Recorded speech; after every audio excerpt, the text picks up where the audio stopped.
Welcome, everyone. Thank you for joining us for this professional learning opportunity.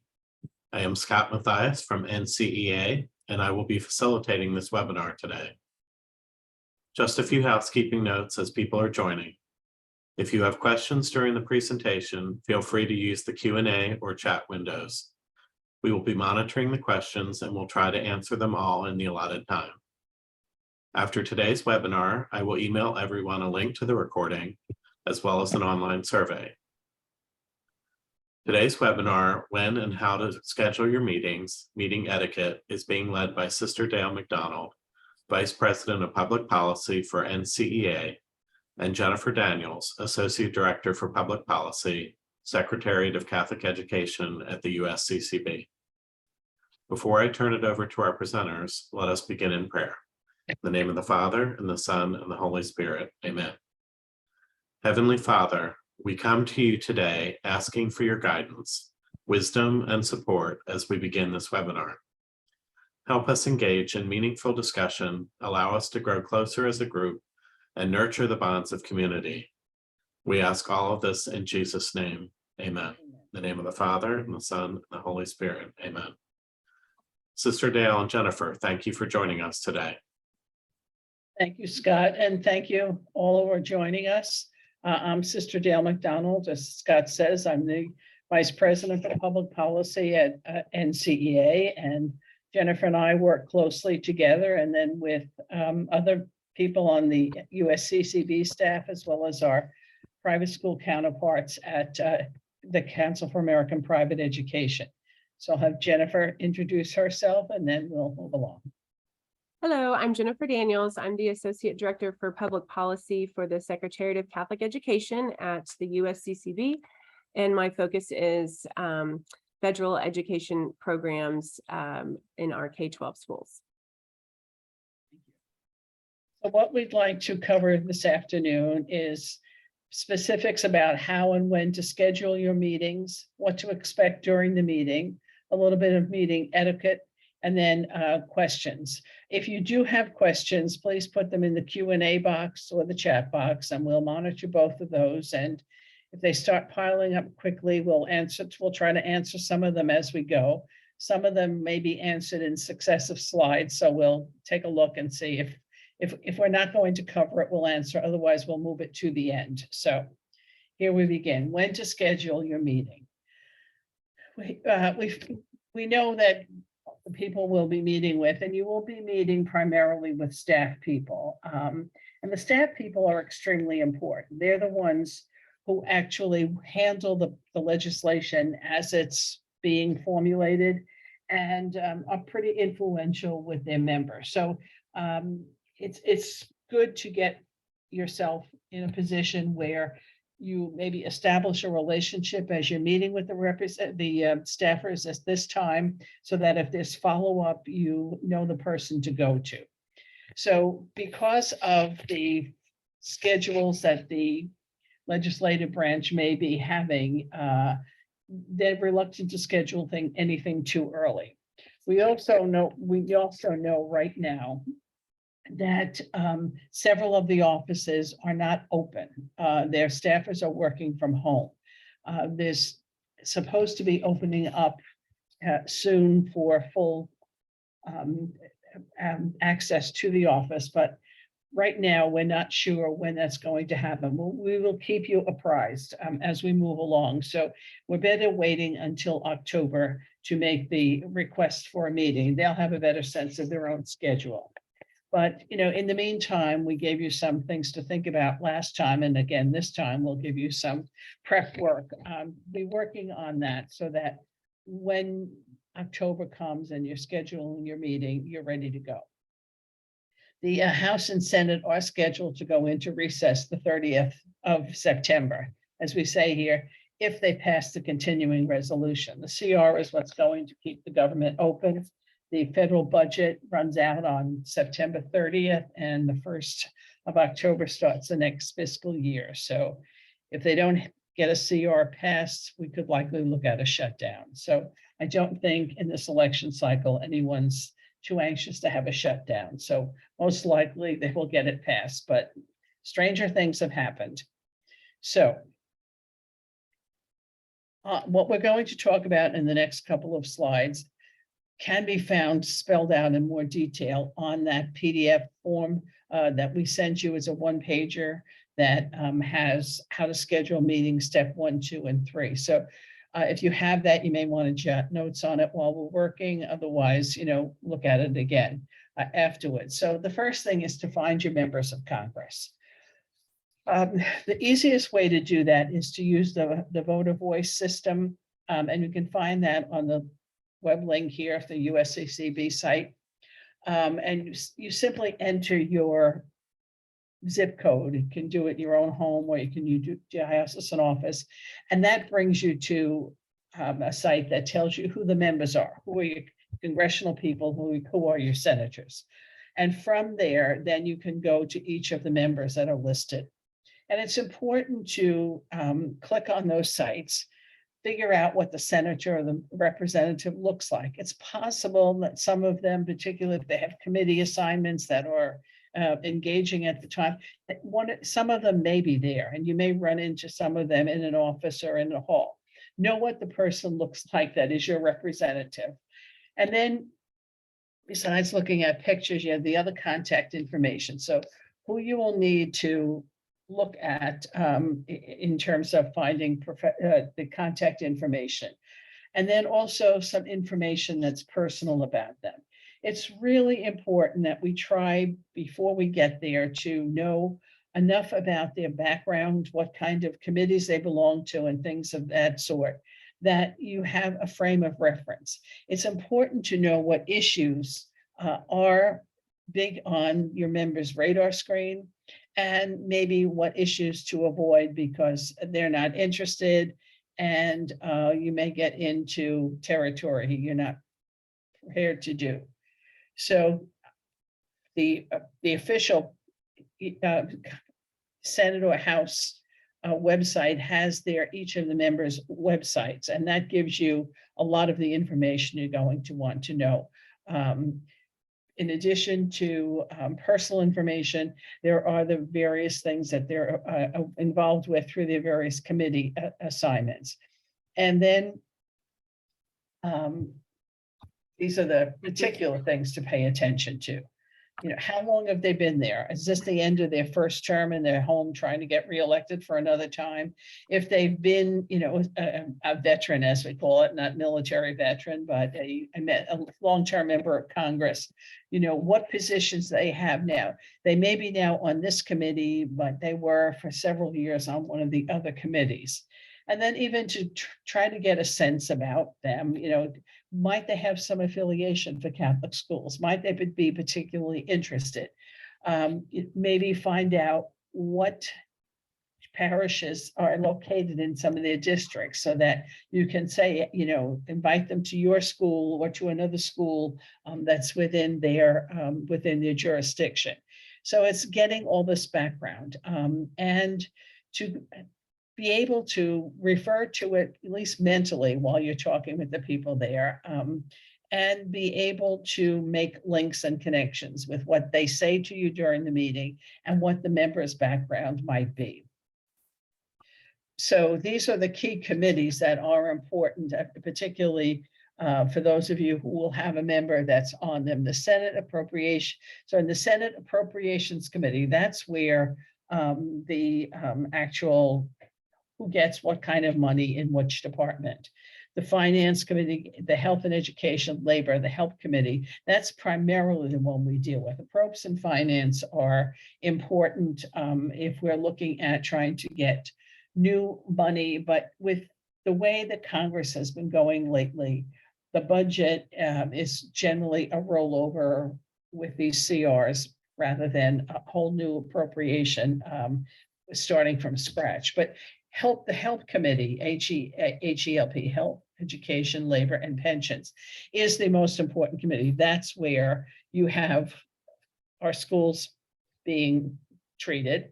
And then there's the committee itself, and then there are some subcommittees under that particular Health Committee. So it's important when you go on the website to go to the Health website, see which committee has which member, and then what subcommittees.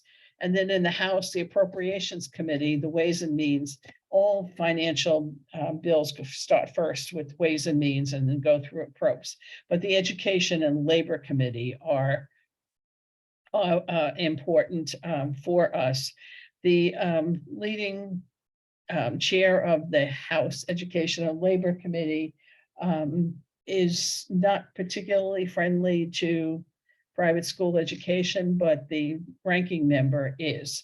And so you kind of keep that in mind when you visit with them. So the Mr. other Dale, things. can we just go back real quick to mention the Finance and the Ways and Means Committee are the taxation committees. And so our bill, that is our school choice bill, actually would go through those committees as opposed to the Education Committee, because at the end of the day, it's a tax credit and that's what it is. So that's why those are listed there particularly. Yes, thank you. And so what we have listed here on congress.gov, you can get the actual texts of bills and some of the legislative history that's part of that. So as Jennifer just was referring to with the taxation, that's the Educational Choice for Children Act. We'll talk more about what the particulars of, when we get to the content of the ask, but that is the bill that we're hoping will get some traction now for a national federal tax credit for contributions to scholarship organizations. And then we have there the Catholic Schools Week resolution. That was what was passed this January to go with Catholic Schools Week, where members of Congress support. If you see in your conversation with people you're meeting with that they are somewhat disposed to hearing our concerns and being, appreciative of what we do, it might be a good idea, if you've already looked at the Senate and House the resolutions, that you say, I noticed your member wasn't a signee this last time. Can we count on you to sign on as a co-sponsor of this this bill as it comes forward? And then there's also the National School Choice Week, which is, another national choice effort. The same thing would be important, that we try to get them aware of school choice and ask that they be co-signers on any of these bills. So then, again, do your research. These are some of the kinds of things that you might want to look at. Just might be that the member, is a parent of a kid in one of the schools in your district. And so, kind of throw that out. We notice that, Senator so-and-so has a child in, and it's establishing the connection. We don't ask people these questions. We're not there to interrogate them. We're there to make the connections between what they know and do and what we would like them to know and do. And so build on that. And if I can add to that, Sister Dale, all of this stuff may not be in their bio. So if it doesn't list their parish in there, a lot of them do, that's something they're proud of. But if it doesn't list it there, it's not like you need to figure that out before you can show up for your meeting. But these are just types of things that we often do see, and they are great things to talk about or to use as an icebreaker in your conversation. And so, as part of this whole research piece, it's trying to let the member know through the staffer, if you're meeting staffers, that you are a constituent, you are apprised of what they do, you appreciate what they do, you would like them to do this and such, so that you establish, I'm not just somebody here who is on a field trip, that you're a member of their delegation, your constituent of their delegation, and you want them to know that and to be responsive to you as a constituent. So Jennifer will pick up here. Okay, so now we're going to move into how do you actually make the meeting? How do you contact the office? The websites we just told you about will have all their contact information. And you remember, of course, they have a DC office and then multiple offices at their district. So you want to make sure that you're reaching out to the DC office as opposed to those district offices. So the first thing you could do is call the office. We've got the switchboard number here, and then all the other the phone number should be on their website. And when you call, be prepared to be very specific. You want to ask to speak with the legislative staffer that handles K-12 education policy. And it's good just to ask them who, get the name of that person first, if you can. And this would likely be a legislative director, a legislative assistant, or oh, that's supposed to say assistant, not assistants, or a legislative correspondent. Those are 3 titles in Capitol Hill offices. Now, when you call, they're probably not going to automatically be available, especially a cold call like that. So they'll probably send you to their voicemail, but definitely leave a voicemail. They check their voicemail regularly, and they do respond to voicemail. They want to know who's calling them and what you're about, and then they'll return your call rather than take a cold call. And if you don't hear back from them, just do call them back, and I wouldn't, get too upset about it. They are very busy, and if you have to call 2 or 3 times, it's not the end of the world. Just prepare, that may be the case. The second way to reach out would be email. We can go to the next slide.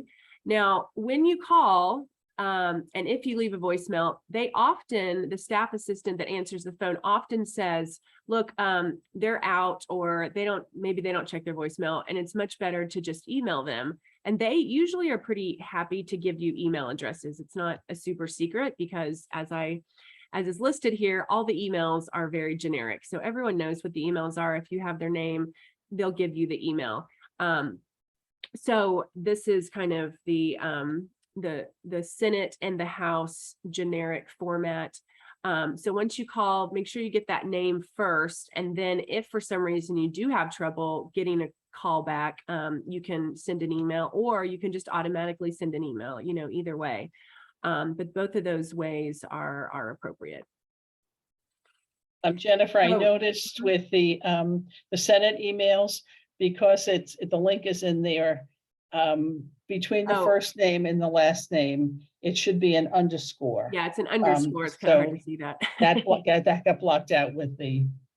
Yeah, so that would be like Jennifer_Daniels at vanhollen.senate.gov. That would be mine in Maryland. Okay. So now it's, what are you saying in your email, or what are you saying in your voicemail? Number 1, first and foremost, lead with you are a constituent. If you say you're a constituent, their ears will perk up. If you don't mention that, they will maybe not listen to your entire voicemail. So first of all, I'm a constituent. I live in X city. I represent, I'm the superintendent, the diocese. And tell them that you're coming to Washington, D.C. on specifically the date, October 18th, and that you would like an in-person meeting. We'll get back to the time. If you're having people come with you, make sure you note that. Say, 3 of my fellow superintendents that are also constituents will be joining me. And what do you want to talk about? So in short, we want to talk about policy that is education policy that impacts Catholic schools. So make sure all of those are really key elements. So they know that they want to know that you're coming to talk to them about something in their portfolio, that they are the actual correct staffer. And it's also important to say that because often their portfolios change very frequently. And sometimes the portfolios are divided up. So they may say, oh, we want to make sure that you have a meeting, but I'm going to connect you with my colleague, this other staffer, because they're better for you to talk to. Usually they have different staffers for early childhood and K-12 and higher ed. So you might have gotten connected to the wrong education staffer and they want to get you to the K-12 staffer. So all that stuff is important to put in the voicemail and or the email. Okay, that's enough on that. Okay, coordinating with other state leaders. So this is meant to be a starting point for you to have a conversation about what's best for you and your state. It'll look different from state to state. But what we do want to try to do is coordinate with your fellow colleagues particularly on the Senate meetings, but even on the House meetings, because there could be some overlap of districts prior to reaching out. Now, in many cases, we've had several conversations with the Catholic conferences, and they're very eager to help you and to even help coordinate in some cases. And of course, right now we have about 10 Catholic conference directors actually coming to Washington for this day. So that's a great way to do that. Or if that's not the case, then maybe just one superintendent that you want to all get together and pick could be the kind of lead for the Senate meeting. So you've got 2 senators, but everyone from your state, is a constituent of both of those 2 senators. So the ideal scenario is to have one meeting that as many of you from your state can go to at one time. Regarding the House meetings, I talked to a Catholic conference person the other day that was, saying, well, we've got one diocese that's huge and they've got like 3 members of Congress representing, so there's lots of ways to kind of streamline these meeting requests and make sure that y'all are making the best requests possible based on the way your delegation looks and who's coming. So regarding that, if you don't know who else from your state is actually attending, Karen can help you out with that at NCEA with the RSVPs for registration. And she can let you know other people that you can work with. And then finally, we'll talk about this a little bit later, but when we have that briefing morning, the day of the Hill Day, everybody's going to get together in your state delegations before we leave, kind of one last time to check in and make sure everybody from the state is on the same page. So maybe somebody got missed, they weren't aware, they didn't get connected, and they can know when your Senate meeting is, and things like that. So we'll have one last opportunity to coordinate with state leaders on that Tuesday. And we will be trying to pay attention to who can be grouped from state to state or in contiguous states if there's just one person from a particular state and he or she wants to be joined with other people.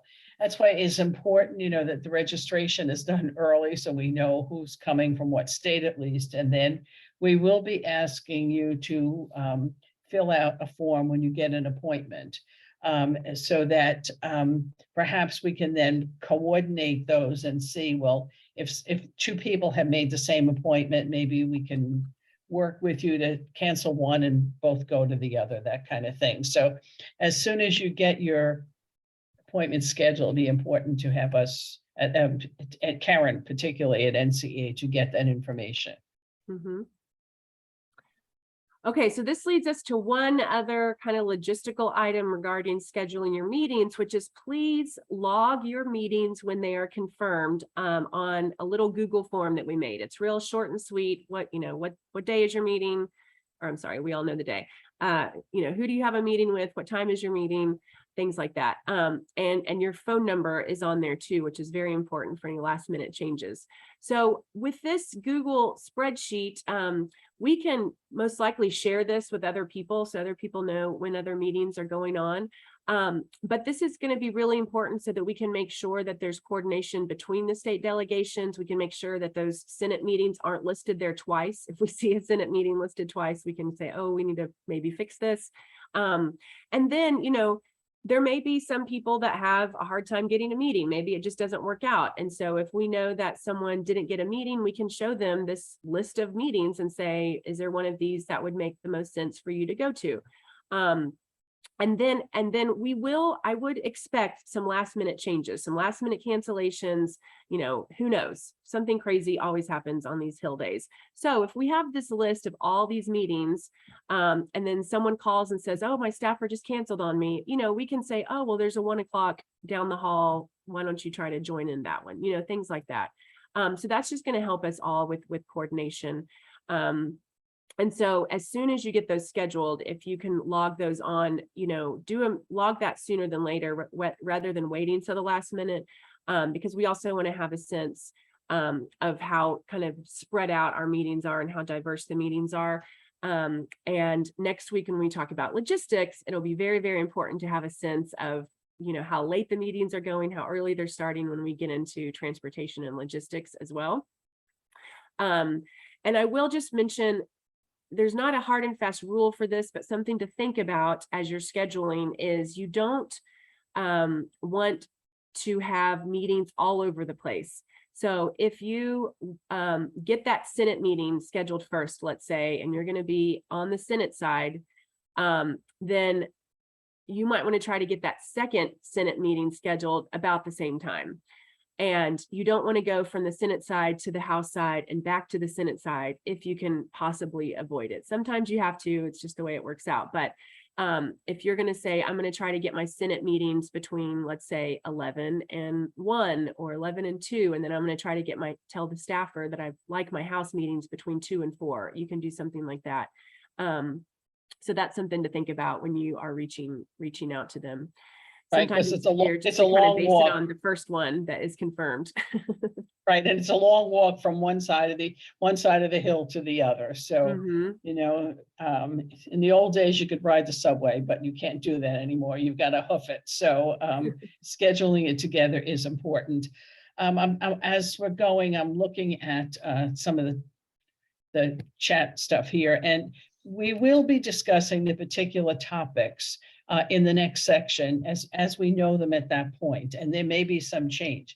What's important to keep in mind is that the morning of the Hill Day, we will not only be giving you last minute updates on the particulars about what we're asking for, but that you'll have time so that the delegation that's going to Senator so-and-so, you'll have time to meet together to say, okay, you do this issue, you do this issue, I'll do that issue, so that, you know, all who are comfortable talking get a chance to talk, and you know which of the particular topics that you'll be talking about. We're doing a whole webinar on what are the asks on the topics as we know them now, and then update the day of the meeting if something new comes up. But you'll have things in writing, you can study them traveling there and while you're between appointments. So we'll give you enough information about the issues that you can represent yourself and your particular area well. And don't forget, you can rewatch our last webinar where we talked about the 3 top issues in Washington affecting Catholic schools. So you can also see that webinar. But like Sister said, we will give you everything in writing on Tuesday at CLS. There's a question in here. Has there been any pre-work done to let staffers know we'll be contacting them? That's a good question. The answer now is not really, but this is a pretty common thing to have groups like this do fly-ins, and staffers are very used to this and very familiar with it. So I don't think they'll be too caught off guard. And the PDF that Sister referred to at the very beginning is in the link to that PDF is in the email that came out yesterday as a reminder for this webinar. So you can find it there, or Scott's going to send a follow-up after this with the recording and the link, and he'll include the attachment in this follow-up email as well. And I see Scott just posted in the chat the recording of our last webinar if you missed it. So that's in the chat right now. Thanks, Scott. I think that's all the questions. So step 5, this is the follow-up. So when you get home, it'd be good idea to let your supervisor know. If you are, you know, the superintendent, let the person you report to know, whether it's the chancellor or the bishop, so they know that, you know, you were there and you were engaged in this process. State Catholic Conference director, particularly if they have an education director, would be important to let him or her know. And then, of course, get the publicity that you can, post pictures on the website and so on. The first 2 bullet points are really, you know, if something came up that you think should be followed up on, particularly, you know, from a diocesan perspective, that you let them know, this is who we met with, this is what occurred. These may be follow-up pieces that we want more information on, or a way in which, you know, the bishop or his representative can make some contact. But the important thing is, of course, to use all of the social media to let your schools and your parents know what you are about and that you are advocating for their children. So that would be an important follow-up piece. Mhm. And then what to expect during the meeting. Okay. Generally speaking, a lot of the staffers are from the actual district, and they may be from your particular area, may have gone to the same school you went to. They may volunteer that, they may not, but they may be from another state, and they're employed to work for this representative, a state senator. So that you just get a sense of that before you start. And then it's important to keep in mind that a lot of these staffers have no clue about private education. I mean, after all these years, we still get questions. Oh, I didn't know you did. You do ESEA? Oh, you do? Yeah, we do. So that's letting them know that we serve students with disabilities, that we participate in the federal programs, that we are very, committed to these programs. We're interested in these programs. And we want to make sure that our participation or equitable services continue. So that's the beginning part. So you establish a little conversation about, why you're there and why you're there and what it is that, you are getting ready to ask about. And then some particular questions, if you have a school choice program and you state to speak with the person about that program, are you aware that we have? And hopefully in doing your research, you'll and prep work for this, you will know that there is X, Y, and Z choice program in our state. We have this many kids in private schools. You may not get a Catholic school breakout, depending on how your state processes goes through processing these information pieces, but that you make them aware, if they're not, about how important these programs are. Things like that before you get into the choice piece, and in particular about the sources of EANS funding or not sources. If your state has delayed significantly on getting the COVID money out to the district, and then the district getting you services, you let them know that this is not how the program was created to operate. So it's important that you have that kind of research. Again, you can have papers in your hand, you can look down at your notes. They know you're prepared and you're serious about what you're asking. Mhm.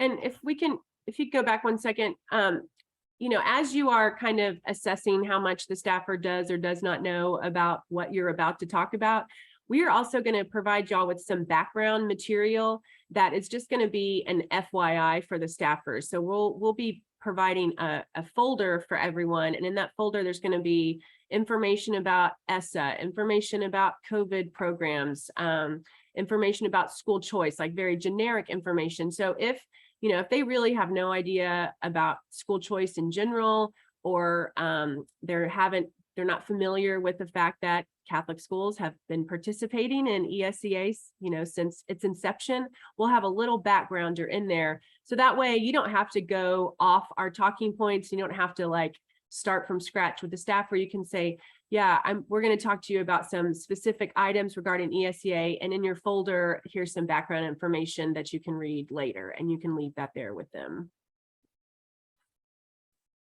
And if you have a particular piece of information about some of the schools in your diocese that are in that area, did you have any blue ribbon schools this year? That list just came out yesterday, the day before. Things of that sort that puts a little more personal touch on the schools that you represent. Okay. Meeting Meeting etiquette. So this is just a couple little anecdotal suggestions that Sister Dale and I have learned from just, experience being on the Hill. If you know this stuff in advance, it'll make it less awkward probably. So first of all, be on time.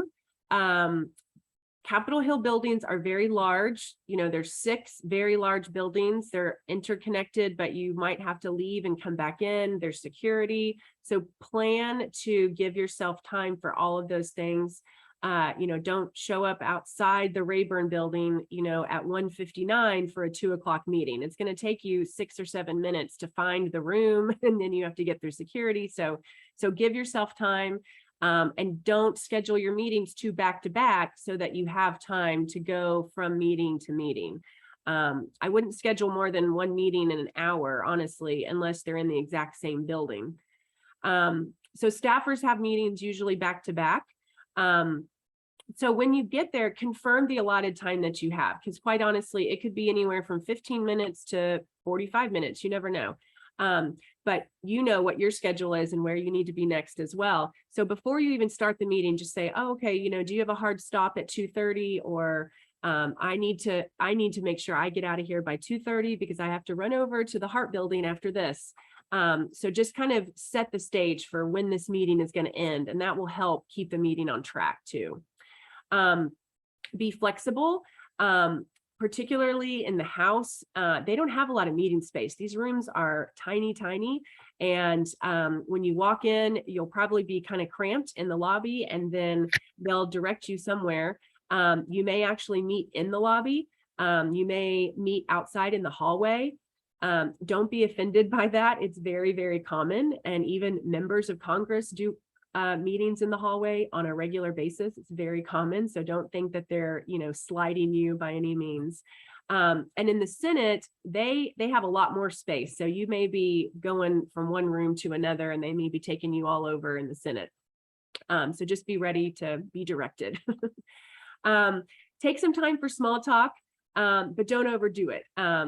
This can happen where you get super excited about the fact that you both went to the same high school, and you start talking about it, and then all of a sudden it's been 30 minutes and the staffer's got to go. So it's great to break the ice and have those personal connections that we talked about at the beginning with your research, but just don't overdo that.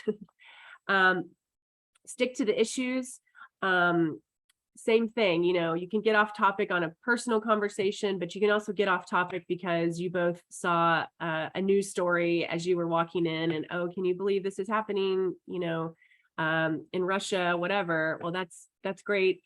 But again, time is limited. You've got somewhere to go. They've got somewhere to go. So let's not get distracted about Russia when we're there to talk about K-12 education issues. And don't be shy to ask for a picture afterwards. They love it when you ask to take pictures. They probably will ask you if they can post it on their social media, or you should encourage them to do so, honestly. So they love to take pictures. Often it's going to be out in the hallway. There's normally a flag, a state flag, and an American flag, and a big seal for the congressman outside their door. So that's a very common place to take pictures. So if they don't bring it up, then don't be shy to ask. And when the flags and the seal reminded me, in some cases, the door to the office will be open. If it is, just walk in. If it's not, just knock on the door and walk in. Nobody's going to get up and open the door for you. Okay, so don't wait to be admitted. And then try, hopefully you're all grouped together. And so you all go in together, and from there they'll direct you to what's next. There was something in the chat. Yes, once you're in a building, you can go from, the Rayburn building to the Cannon to the Longworth without going outside. You can go downstairs. There are various tunnels and things that you can, and connections that you can go on. So once you're in the Senate, you should not have to go outside to get to the next office, or in the House, but you have to go outside to get between the two buildings. So just be aware of that, particularly as Jennifer said, sometimes the lines are pretty long. And I would say the least amount of stuff you bring with you to have to get through security, the better you are. Mm-hmm. And they're pretty tight. They're pretty tight security apparatus. I get stopped a lot to get wanded down. So It's because I have artificial knees, but if you have any, be prepared for that. If you have any, implants or anything else, you're going to set off the machine. So leave time to be able to be wanded down. And you have to take all the stuff out of your bags. And, you probably don't need electronics with you, like a computer or a laptop, that kind of, a laptop or an iPad, that kind of thing. Mhm. So we have some more webinars coming up. Again, the 28th is when we will be doing the particulars of the content of what we're asking for, how to get around, lunch, etc. So make sure you tune in for that. So that will be at 3 o'clock on the 28th. And then once again, the morning of the 18th, we will be reviewing particularly the handout pieces. And that's where we will have the USCCB Office of Government Relations, the actual lobbying people with the conference who can give us any latest intel updates on what might be happening with the information that we've given you, that maybe you need to change once, tweak something here or there. But you will be, we're trying our best to make sure everyone feels comfortable, everyone's prepared. So we'll leave it at that. Jen, do you want to answer anything additional? No, I think there's a Okay, new well, question though. Let me see. we have our contact information Okay, here. so there's a good question here. Are the buildings open? When I was there, I had to wait outside and be escorted by staff. So this is a very good question. And quite honestly, we don't know the answer to this. The COVID protocols are very fluid in Washington right now, and they change on a regular basis. So rather than spending a lot of time talking about them right now, we're just going to wait and see. But generally speaking, Washington is going to be much more closed, or Capitol Hill, than you may be familiar with back at home. So we will tell you the latest, most up-to-date information on that as we get closer. They have a gradual reopening plan here in Washington, and it's just kind of happening on a gradual basis. So it will be what it will be, and we will give y'all everything you need to know as we get closer. And what we'll try to find out in advance is if you're going from office A to office B, will you have to go downstairs and wait for someone from B to come and pick you up and bring you up, or will they let you move from office to office? We'll know that the day you're going. We'll know what that protocol is. So think about that, though, when you're scheduling meetings, that you may have to build in an extra 10, 15 minutes between your meetings if we have to go through that kind of a protocol. Yeah, I would just say, generally speaking, I would, again, not have more than one meeting within an hour, within 60 minutes. So you're giving yourself 20, maybe 30 minutes for the meeting, and then 20 to 30 minutes to get to the next meeting. Unless you for sure know they're in the exact same building down the hall, but that just gives you some buffer there. And another thing is, especially if the office has interns, they often are very happy to escort you to the next meeting, just no matter what, even if the COVID protocols don't require that, just because it's a nice thing to do for their constituents and to help you not get lost. So it's always okay to ask, is there anybody that could maybe direct me to Hart building when we finish? And, maybe they'll say yes, maybe they'll say no, but it's okay to ask. All right, I don't see any other questions. Oh, I've scrolled through the Q&As. That seems good. Is there Yep, I don't see anything else someone wants to put in the chat? Or okay, so you have the registration for the next web in the chat box. You have the link to register for the next one, and then the list of the blue ribbon schools. Thanks, Scott, that was good. And then the first of the webinars links is there too. So I'll just remind everyone in closing, now is the time to research and kind of plan, get the research we talked about last week about your diocese, your schools, and then the research about your congressman and your senator. But you don't need to actually start scheduling these meetings until like the first week of October.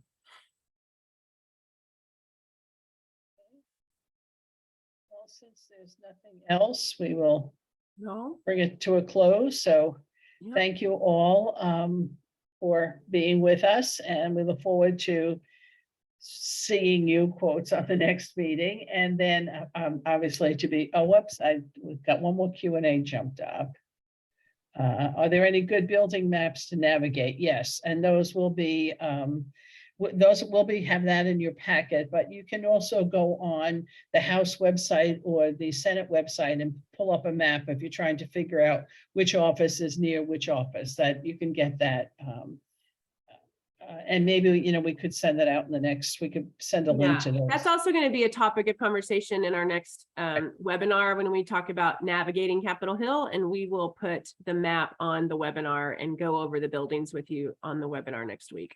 Right, We'll give you a physical map in DC on Tuesday before you go as well. And that'll be before you schedule your meeting, so that should be okay.